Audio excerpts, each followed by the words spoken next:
Yes, we are now live on YouTube.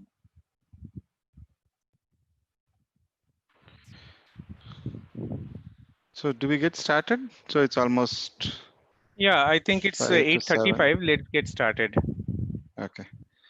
Okay. Good morning and good evening and good afternoon, depending upon whichever time zones that you are on.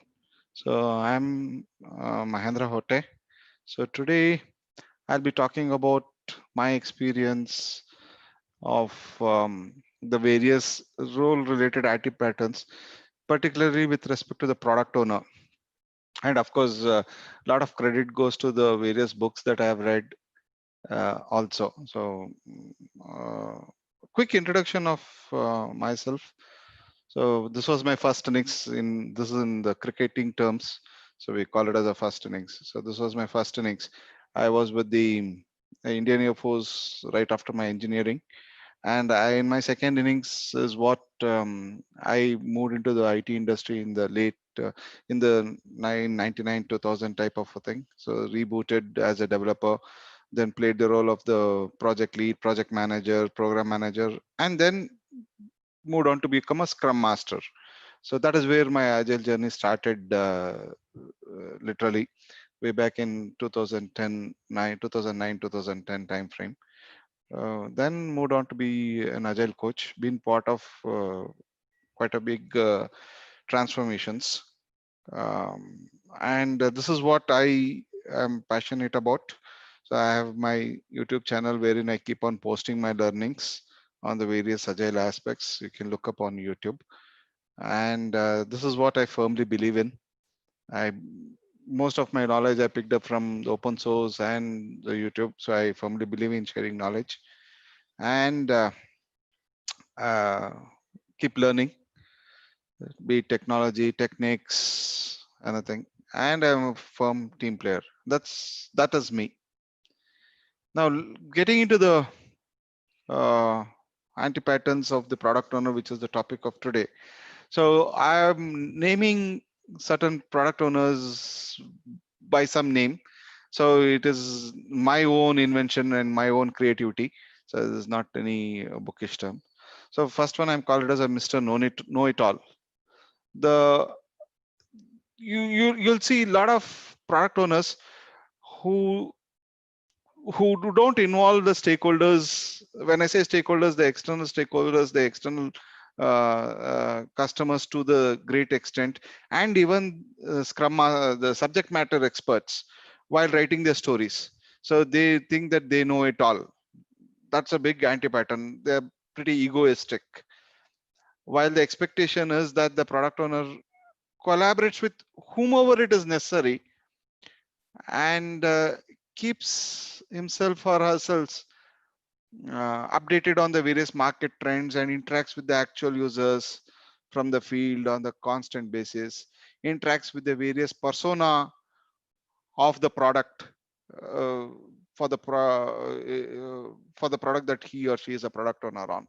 So while that is an expectation, while the anti-pattern is he thinks that he knows it all. So this is one anti-pattern. And by the way, I'll just mention about the various anti-patterns that we get to see. How to fix it, how to correct it is contextual. First, we should recognize the problems, then only and accept that there's a problem. Then only we can find a solution. So finding a solution is pretty contextual. The next type of a product owner that we very often see is a dominant product owner. This type of product owner, he or she creates user stories by providing not just the why and who, the format of the user story as a so and so, I want so and so so that I can get so and so. So the product owner doesn't restrict himself to the why and who part of it, but also the how and what part of it also. It might be surprising to see why is that I've got the what part also over here. That is what is the expectation which I'll be talking about. The product owner just should focus on the why of the user story, and he should collaboratively create the what. Collaboratively create the what along with the team, and team or the stakeholders or whoever it is. That's where the collaboration should come from. And the team decides on the how this story will be delivered. It is all technical in nature. The team should own it. The product owner should not get into the how aspect of it, even if he is technically capable. The moment the product owner steps onto the how part of it, he or she is taking away the ownership from the team. The ownership is very important. He can give an advice, but defining the how part of it, write so and so table, write so and so column, change so and so code, it's a big no. So that's a big anti-pattern. The next one, I'm call it as a part-time product owner. This is very often we get to see this. A product owner, just because he or she is responsible for other responsibilities in the organization, because he's in that ladder of the organization, uh, the product owner the product owner role per se for the team gets to take a back seat. So this is an anti-pattern. While the product owner is expected to be working on the product backlog on a day-to-day basis along with the team, and he is responsible to keep the product backlog deep. Deep is an acronym for a good product backlog. It stands for detailed, estimated, emergent, and prioritized. So the product backlog, the upkeep and the grooming and the maintenance of the product backlog should be one of the primary responsibilities and primary work that the product owner does on a day-to-day basis. It should not become his or her secondary job. The next one I'm named it as a proxy driven product owner. The picture says it all. The priority of the team is defined by multiple people in the organization, or it could be someone higher up in the management also, while the product owner is just a mouthpiece for the people who's putting pressure on him or her. So that's a big anti-pattern. While the product owner should be the one and only person who should be responsible for the return of investment of the team. This is the empowerment that is necessary for the Scrum as a framework to succeed. If the product owner is getting multiple directions and is driven by multiple people in an organization, it goes haywire. That's an anti-pattern. So that is why I call it as a proxy-driven product owner. The next one is a detailed product owner. So yes, it is good to be detailed, but how much of detailing, there's a thin line out there. So this is another form of I know it all. The product owner spends a lot of time getting into too many details of the story. And even from the team side also, the team which is undergoing a transformation from the erstwhile ways of working to the agile or scrum ways of working, the team is so very used to being fed. I use the word fed very deliberately, fed with so much of detailed in the form of a functional requirement document, BRD document, and things like that. So they are so very used to it. So they also exhibit a certain aspect of, they are also party to this IT pattern. They also expect a lot of detail in the story, while that is not the case. So that's an anti-pattern. So going back to the 3 C's of the format of a story: card, confirmation, and conversation. The third C, conversation, is very important. So there should be just amount of detail to enable the conversation. And having too much of details in a story gives us a false security or a false feeling that there's no conversation that is required. So that is where the shared understanding between the team and the product owner goes missing. If we put in too much of details in black and white in the story, so there should be a lot of scope for conversation. That is where the story gets enriched. Next, I call this as a goalless product owner. The product owner if he or she is not able to articulate a clear goal for the sprint, then that's a problem. Then the sprint just becomes a collation of tasks and activities, and the task or the Jira tickets, if you are using any of these ALM tools, Jira version 1 and so on and so forth, it is all about moving those tickets from the left side of the board to the right side of the board. So there's no goal, because there's no goal. And the team is also will not be able to focus, they will not be able to collaborate. So defining a clear goal for the sprint is a very big um, uh, it's very much necessary. Not having a goal is a big anti-pattern. So the expectation is the PO should clearly define the sprint goal, and the team can negotiate if required. And the outcome of the sprint should be a potentially shippable increment of the product, not just a collection of Jira tickets which got delivered at the end of the sprint. That's a big anti-pattern. So all that comes if we have a product owner who is not able to articulate a sprint goal.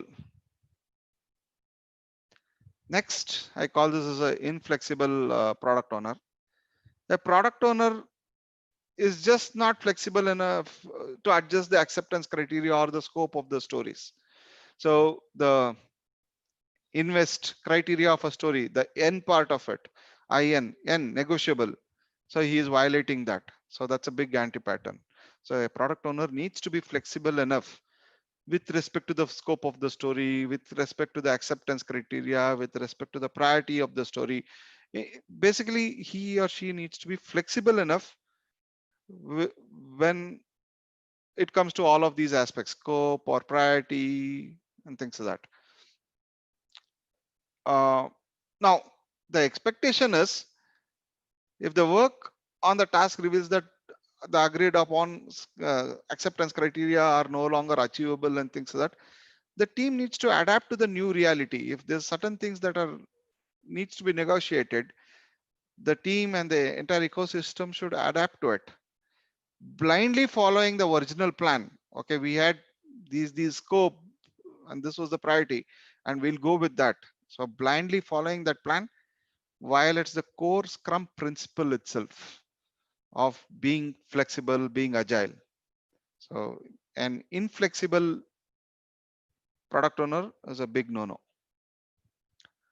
The next person, I call him as an hijacker product owner. This we see a lot. The product owner hijacks the, I'm just taking stand up as an ceremony, the daily stand up. So he or she hijacks the stand up and generally the discussion goes on to talk about the new requirements, refine the stories, or it can become a short sprint planning meet itself. So it can be anything and everything. So a product owner hijacking a daily stand-up is a very common thing which should be avoided. While the expectation is the daily stand-up is meant for the team and by the team, the product owner is expected to be just a mute spectator and be available for the team. It doesn't mean just because he is or she is a mute spectator, no, I will, the product owner might say, I don't have anything to talk, so I will not be the stand-up. I'll not participate in the stand-up. No, it's a big no-no. He or she has to be part of the stand-up and be available for any clarifications that the team requires. That is what is the expectation, rather than hijacking the stand-up itself. This guy, I call him as a selfish product owner. The attributes or the behavior is the product owner represents his or her accomplishments to the stakeholders. So this also we very commonly see when the teams or the organization transform from the erstwhile ways of working to the agile ways of working. In the erstwhile ways of working, the product owner or the project owner was the fulcrum. He was the focal point. He or she did all the representation for the team. The team was never put forward. So people need to break out of that habit. So if people continue to that habit, then it's a big anti-pattern. While the team should be showcasing all the accomplishments, not the product owner, of what is achieved and what is not achieved also. So the team owns everything. The team takes the credit and team takes the responsibility of not achieving the sprint goal also. That should be the expectation. The next one, I call him as an unapproachable product owner. Once again, coming from the traditional mindset, the product owners who are not ready to incorporate the feedback from the stakeholders. The stakeholders here, it can be internal as well as external stakeholders. More so in this case, it is internal stakeholders. The team is giving feedback to the product owner. The team understands agile in the true sense. The scrum master agile understands the agile in the true sense, but the product owner is not ready to take that feedback, or he or she doesn't have that soft skills to appreciate and take feedback. It's a big anti-pattern. Such a behavior violates the primary purpose of a sprint review and a backlog refinement. So in the sprint review, we all as a team review the increment of the product and adapt and move on. Likewise, in the refinement, there will be so many good points that the team or other people who are part of the refinement bring in. If the product owner is not willing to take those feedback, then it's an anti-pattern. This is once again coming from the previous mindset, pushy product owner. The product owner just push the development team to take on more work than it can realistically handle. We keep on hearing this a lot. Once the sprint starts, so the sprint backlog keeps on increasing. So the product owner is not able to appreciate why a sprint backlog has to be logged, and why he or she should not keep on adding more and more work to the team. So because he is still not transformed from the traditional ways of working to the agile ways of working. So it's a big anti-pattern. While the expectation is the team commits on what can be delivered. No one can commit or push the team, okay, you're going to commit all of this. The expectation is the team is going to commit and the team is going to deliver. So rather than being pushed by someone else in the organization or the product owner. I'll take a quick pause, Niladri, if there are any questions. Okay, I don't have anything in the chat window over here. I don't see any hand raised. And in YouTube also, I just got one message. Please share the Zoom link. So for you, where I am actually monitoring the YouTube, I don't have the Zoom link handy. And wherever I have the Zoom link, I cannot open the YouTube because it will create an echo over there. So I'm not opening it there. So sorry for that. You can attend it from here. And from the webinar, we have kind of 21 people. Anyone have any questions that you might not have asked?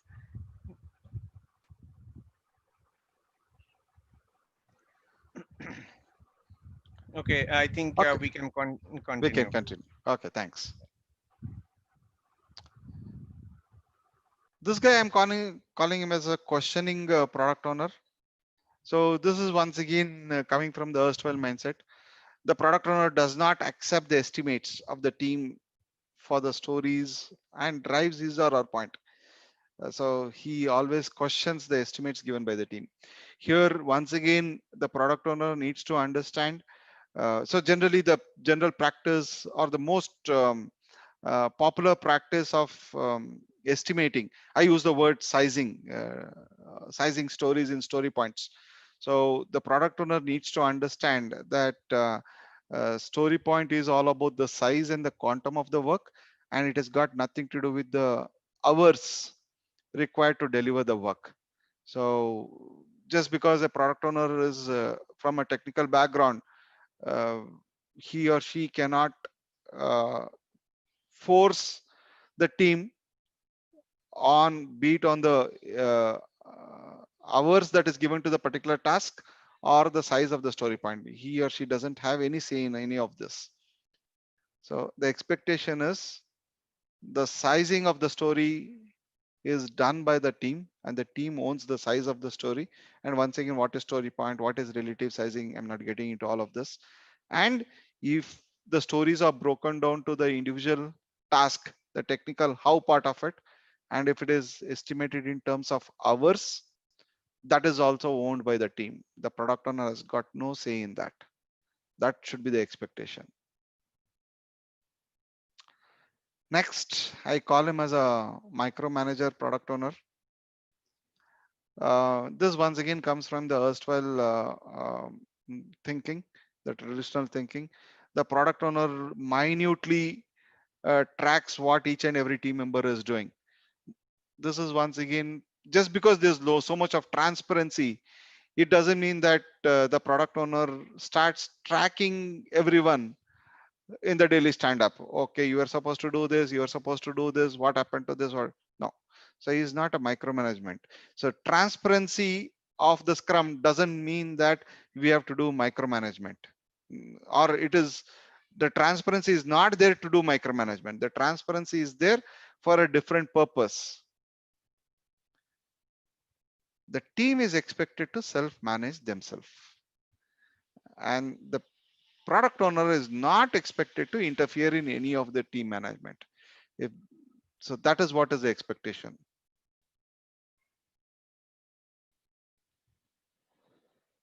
Once again, this is a deadline product owner. The product owner is so concerned about the deadlines and the dates that he is okay to compromise on the quality of the product, the definition of done. So quality of the product is basically uh, we the the practices, even the Scrum guide says that we should have a definition of done. So definition of done is a very good artifact. Of course, it's not an artifact per se as defined in the Scrum guide. Uh, is a very good practice to ensure that there's quality.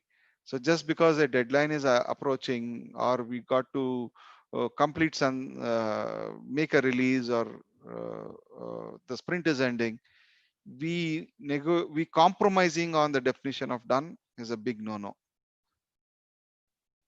The product owner should be able to go back to the stakeholders and deny a release also based on poor quality, basically not meeting definition of done. Of course, we have to learn from these mistakes. The team has to learn from these mistakes. Not learning from these mistakes is an anti-pattern on the team side. But if the product owner keeps on pushing the team to make a release just because a deadline is approached, then it's a big anti-pattern on the product owner side. This is a beautiful thing. It's confused product owner. So there are quite a few anti-patterns out there that is over here.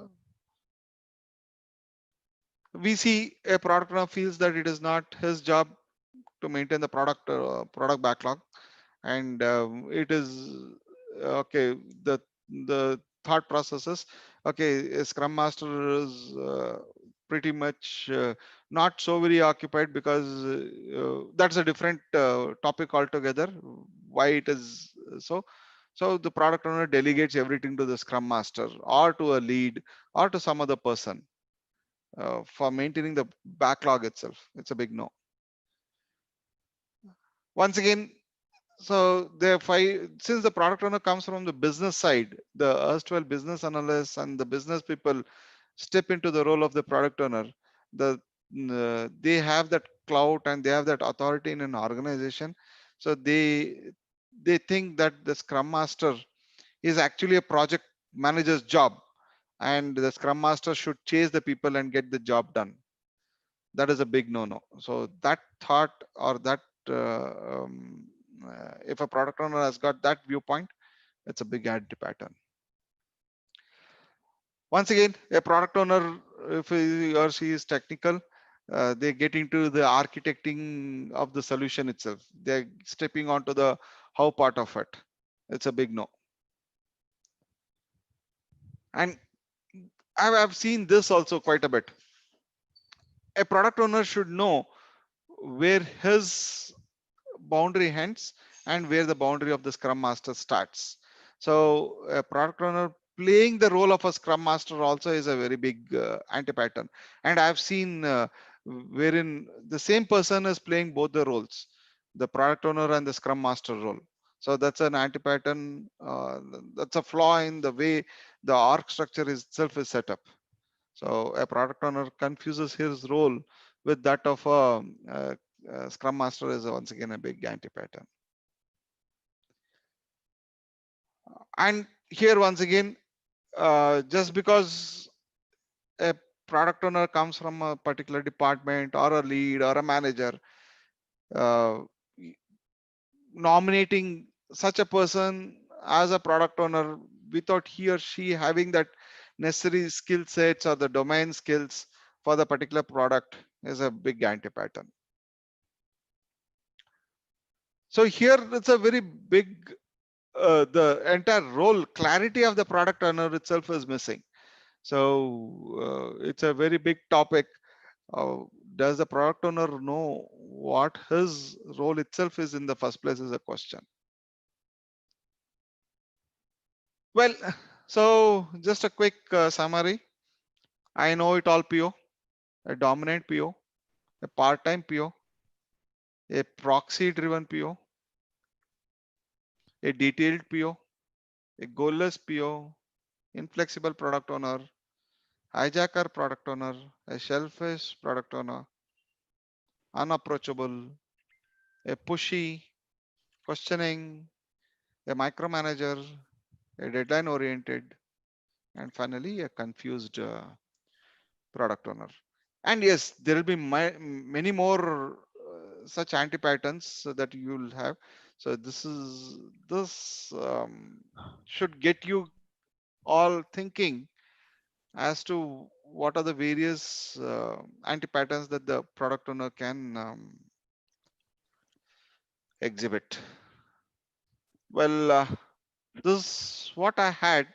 So if there are any questions, we can open Yeah, up. I think there are a couple of questions from YouTube. I think Bijil VJ asked, so is it team who can determine story points?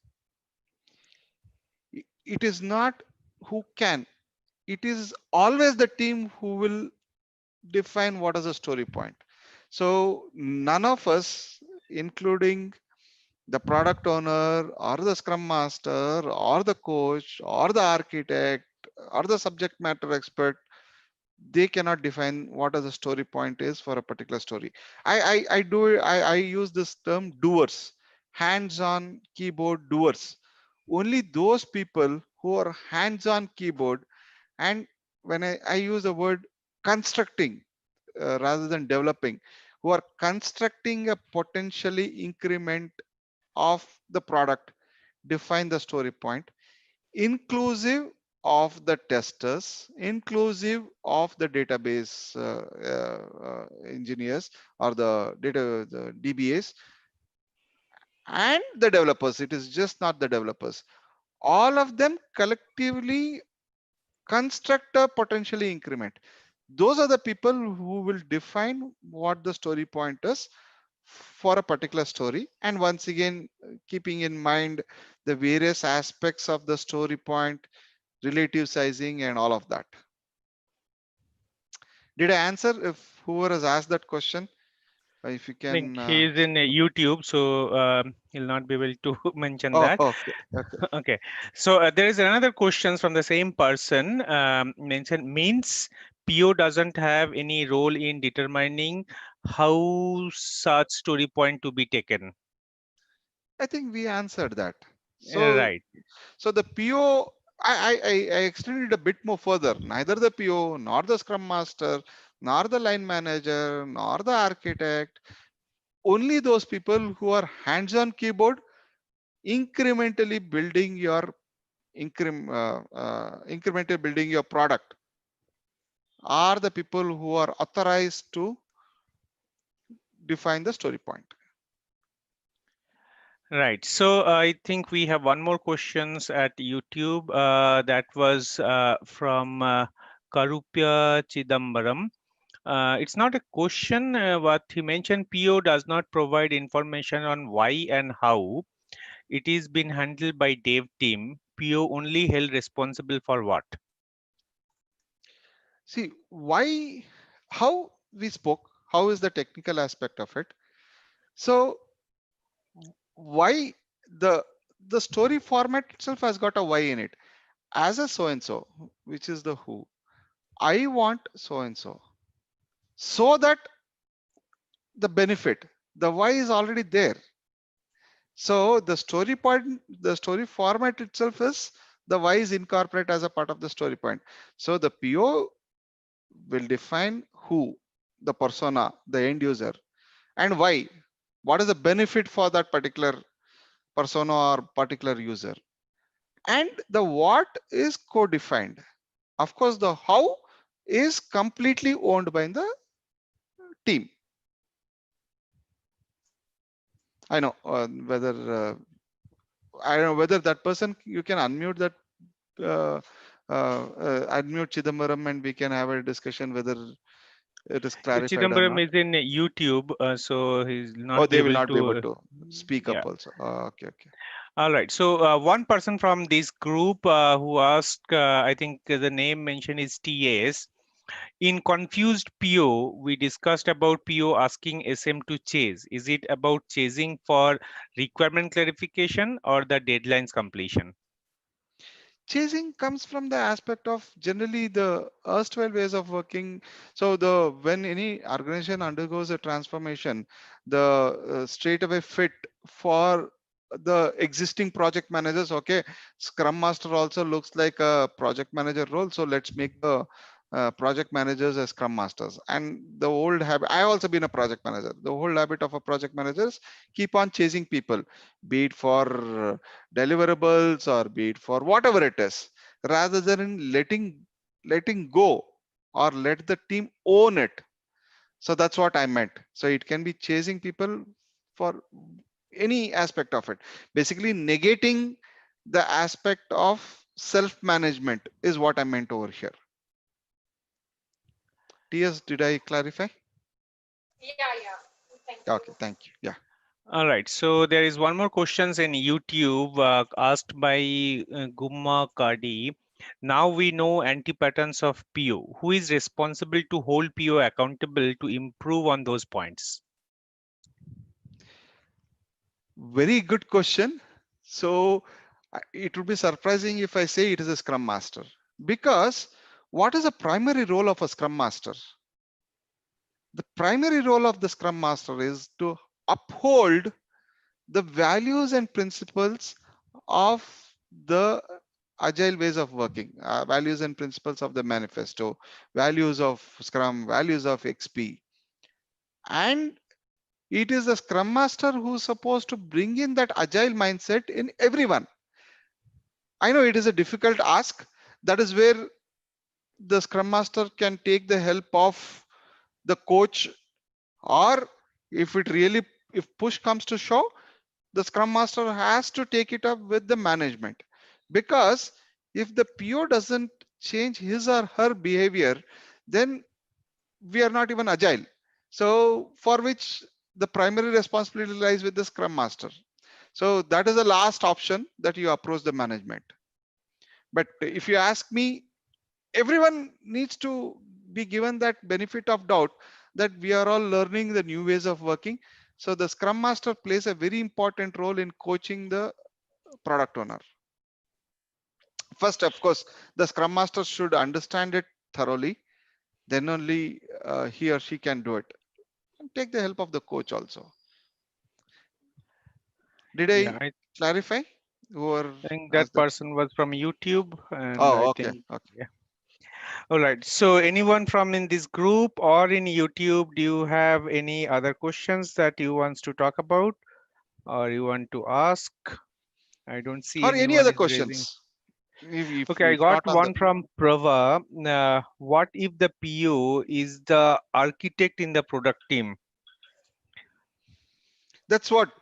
So We spoke about it in all of this. So if an architect becomes a product owner, then it is very difficult for the architect to first l- it is his primary skills, architecting, solutioning, getting into the code, and that is his primary skills. So it would be very difficult for him to come out of those uh, uh, uh, that habit, because that is his primary skills. So I would rather say it is the org structure which is got to get corrected over here. So the product owner should look at it from an end customer point of view, getting into the persona of those people rather than getting into the how part of it. So this is once again an anti-pattern, uh, mixing up a product owner and an architect. I understand where this is coming from. An architect probably has been in the organization for good number of years. He or she understands both the code side of it as well as the domain side of it to a good extent. So let us make him the product owner, make him or her the product owner. That is where the thought process comes from. However, if the architect can really back out and stick to the role of the product owner, not getting into the shoes of the how part of it, then it can be done, which is a bit of a very big ask from such a person, from an architect. But yes, that's an anti-pattern. All right. So I think YouTube, I got one more questions. Can we keep PO changing per requirement oblique feature delivery? I'm not sure what exactly that means. Can we keep PO changing per requirement and feature delivery? Yeah, probably I'll rephrase that question. So can we have for 2-3 sprints one PO, and we can get one particular requirement from that PO, and for the next 3 or 4 sprints we'll get another PO defining another requirement? That's a big anti-pattern. So that is where the skill set of the PO itself is questioned.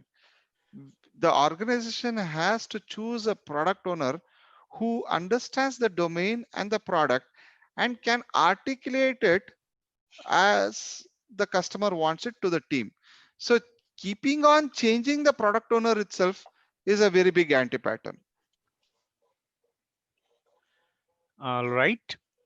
Uh, um, We Yeah, someone had a question. Thank you so much for a brilliant session. I was just smiling because I think I've experienced some POs like this. I wanted to see your goalless, the goalless PO, your slide. I wanted to see, I think I missed the slide and the Sure, confused sure, PO. sure, sure, sure, sure, sure. We can go Thank back you. to that. Not a issue. This is Mercy, right? Yes. Yeah, yeah, yeah. So what I'm trying to tell here, Mercy, is so ra every sprint should have a firm goal. So if we don't have a firm goal for a sprint, we lose out on giving the team an opportunity to collaborate and deliver that goal. So it is the primary responsibility of the product owner to define a goal. So I'll give an example. So the goal of this sprint would be to enable master card payments. Now that is a goal. Now to achieve that, we have multiple stories, and the how part is left to the team. So that is very important to articulate a sprint goal. Otherwise, what will happen is the product backlog is prioritized. So it is a bunch of Jira tickets in a priority, which is clubbed together and become part of a sprint. Now, if you ask what is the sprint goal, complete all these Jira tickets.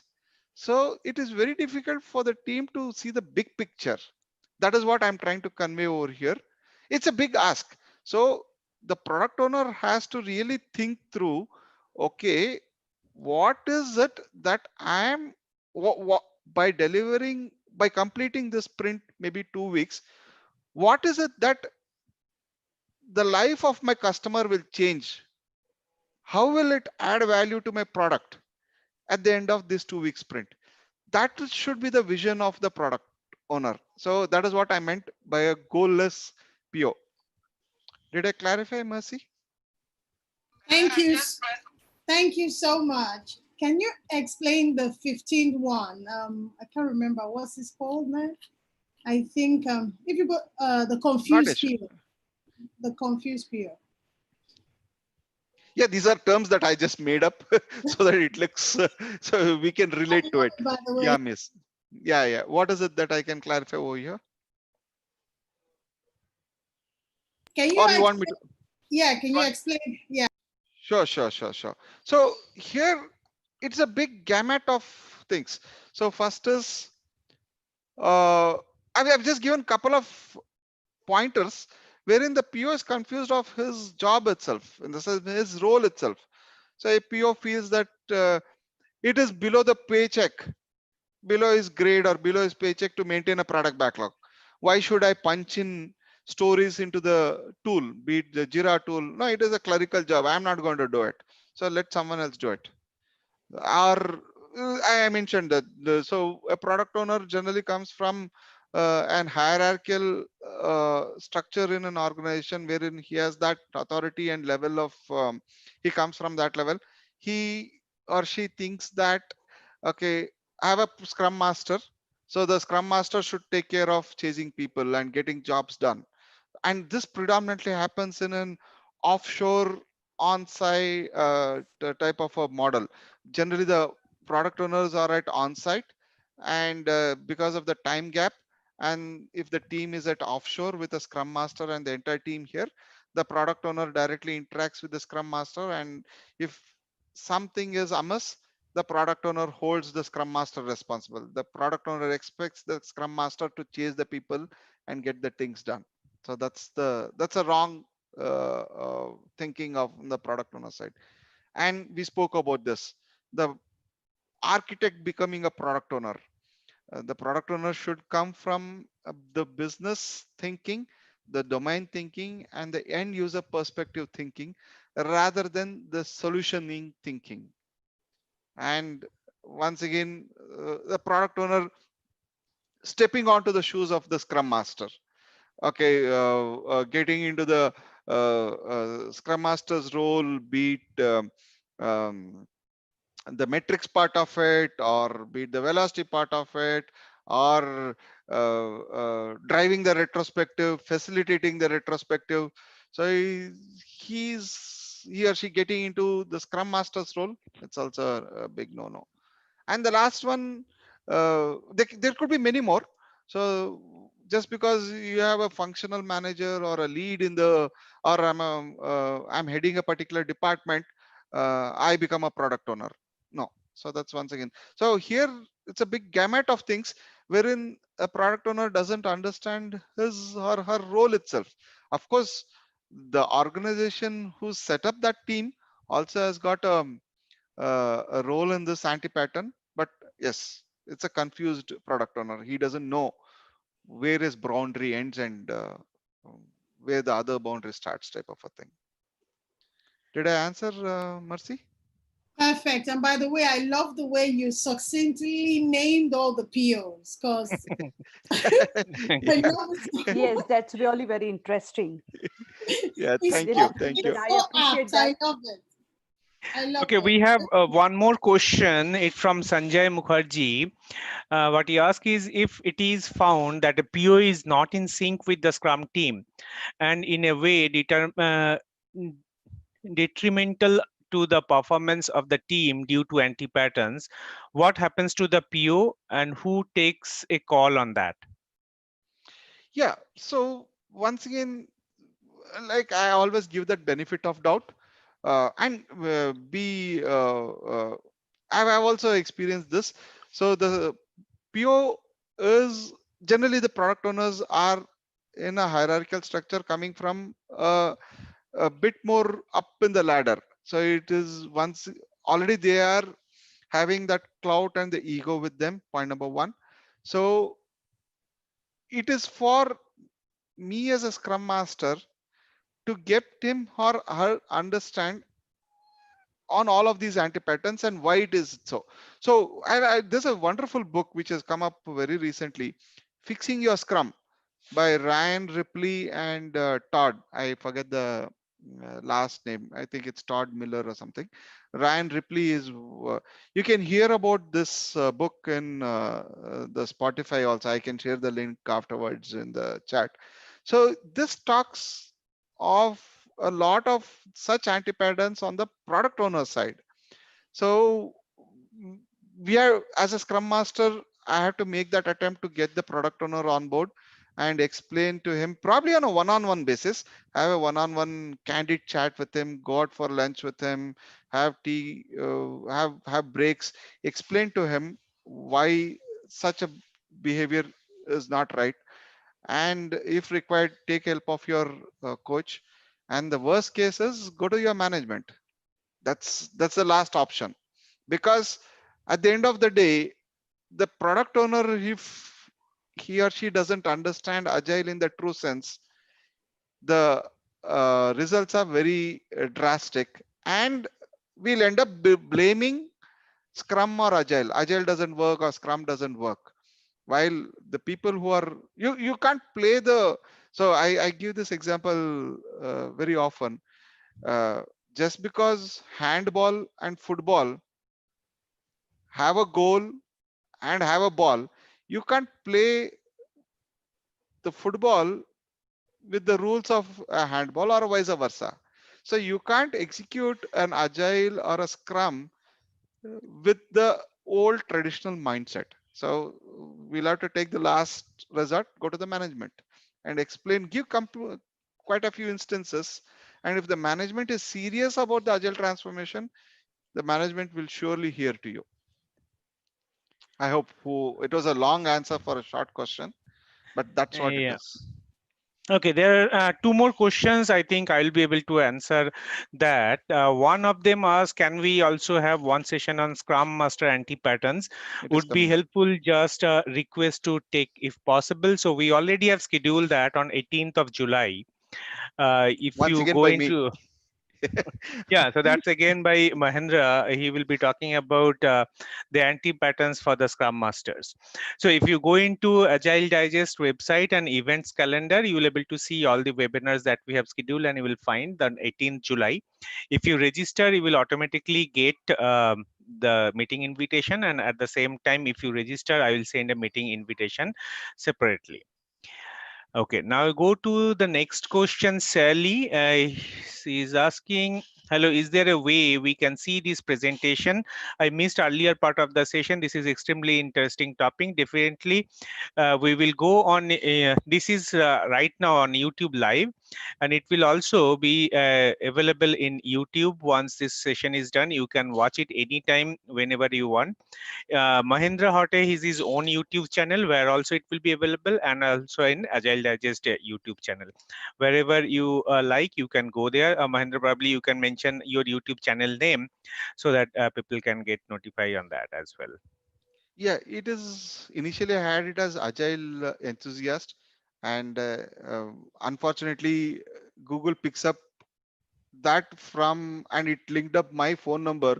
So anyone who did not have my phone number, whenever I used to call him, he used to get my name from Truecaller as Agile Enthusiast. I told boss, this is crazy. So it is by my name itself, Mahendra Otte. So Okay. you can search as Mahendra Otte, you'll get my channel.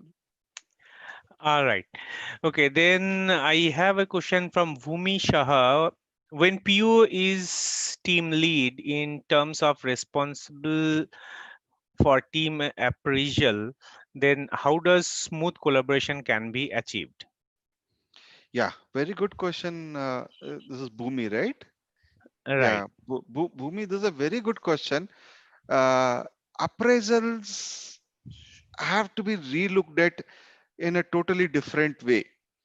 The appraisals and the agile ways of working cannot be looked at it from a traditional ways of working.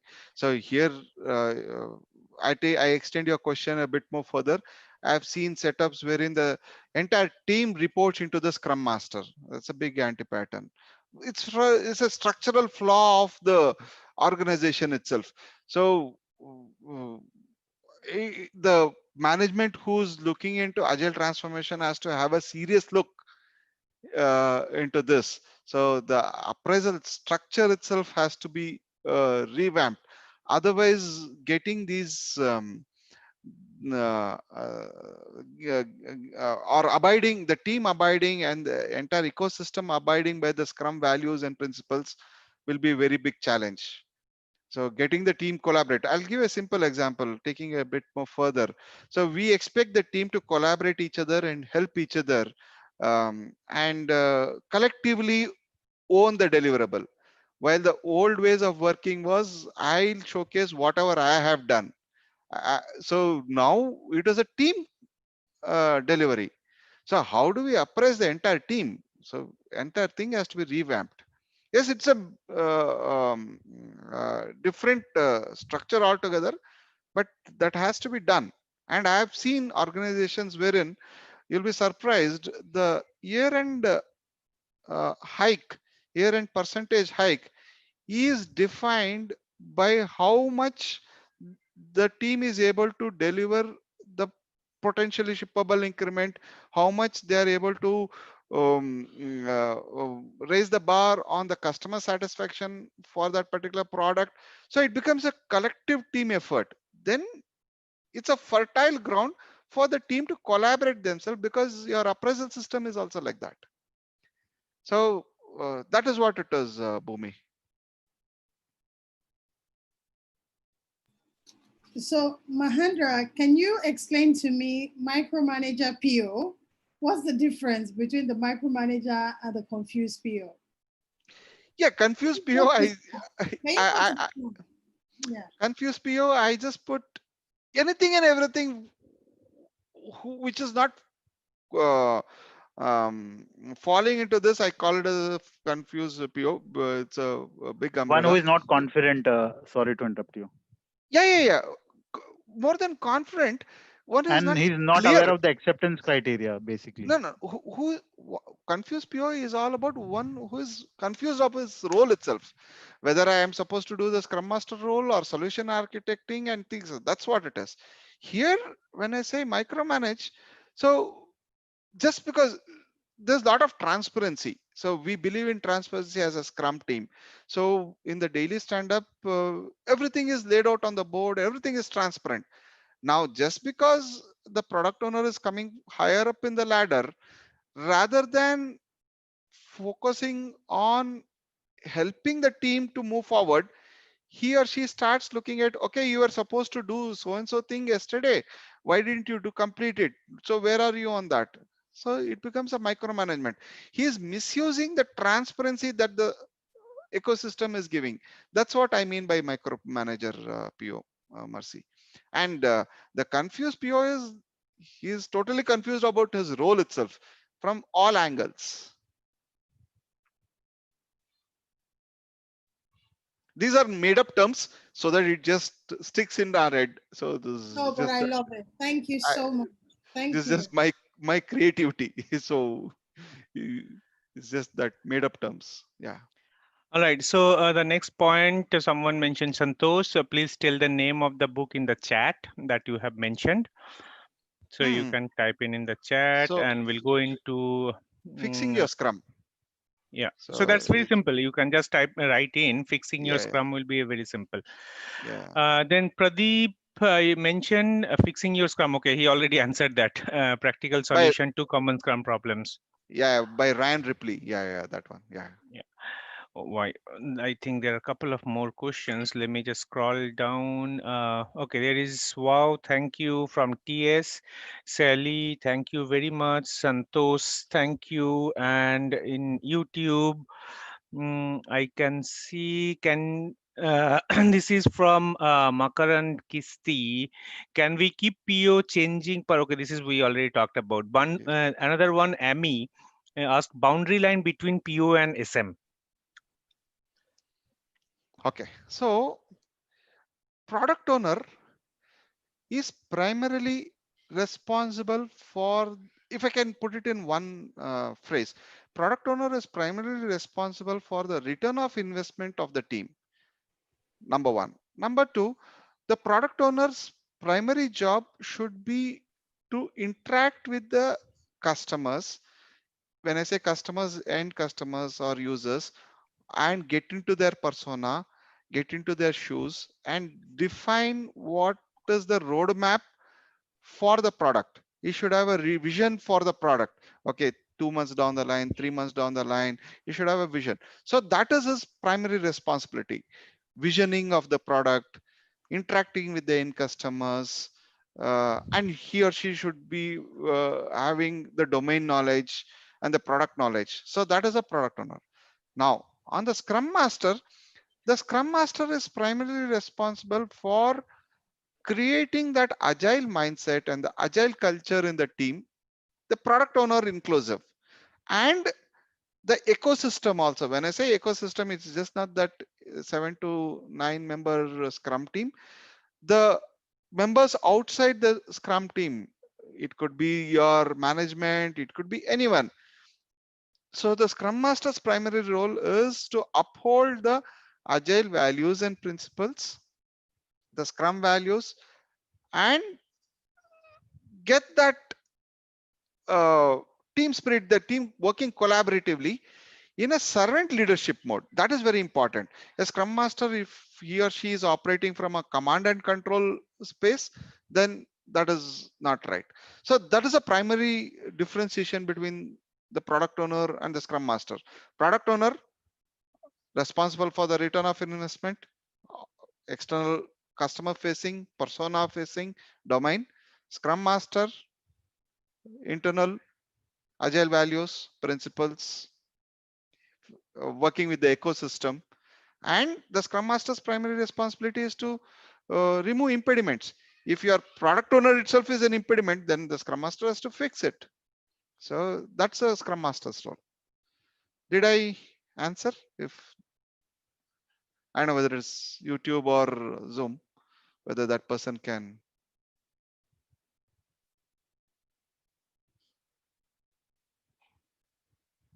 Hello, Niradri, I'm there. Am I audible? Yeah, you were audible. I was talking in mute. Yeah, Okay. yeah, I think that's answered. One more pointer someone mentioned, can I get the PDF version of that book you have mentioned? I'm not sure on that. Maybe you can mention something if you know. I'm not sure. You'll have to Google. So you can Google.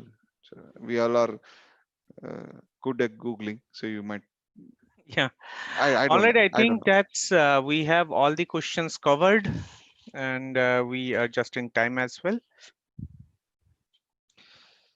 Thank you. I hope it was interesting.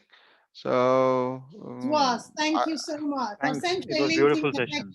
connection, Mahendra. Thank you so much. This was really interesting session. I'm looking Very. forward to the Scrum Master anti-pattern session as well. Me too. I've sent you a LinkedIn connection, Mahendra, and Eladri as well. Sure. okay. Thank you, and have a good evening and the rest of your day. And tomorrow is Monday. Have a wonderful Yeah. week ahead. Yeah. Yes, great. Thanks Thank you everyone very for much. getting the precious time of your weekend and attending this webinar. It was always a win-win situation. We learn, you learn, and everyone learn in this community. Thanks everyone once again. We'll see you in our next webinar. Thank you everyone. Have a wonderful day. Sure. Bye-bye. Thank Thank you. you Too. so Thank much. you. Bye. Thank you. Bye. Bye bye.